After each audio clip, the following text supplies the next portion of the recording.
即马咱台湾做农的欠工严重，真侪农民拢开始引进无人机的种植。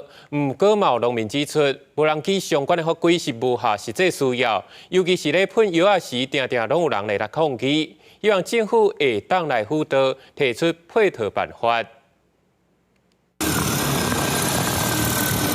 无人机伫产地转药啊，增加工作效率。最近是真正看到公部门也大推广，不过依然有农民反映讲，无人机伫产地作业，毋但考照困难，阁有真侪规定，无符合农业的实际需求，真歹合法作业。那我上面没有载任何生命，不会影响到任何的人员的安全。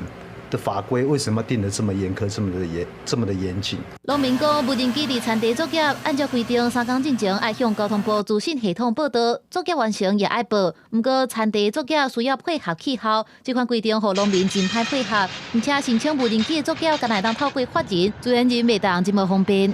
我会不开心啊？怎么说？我可能会打电话检举。为什么？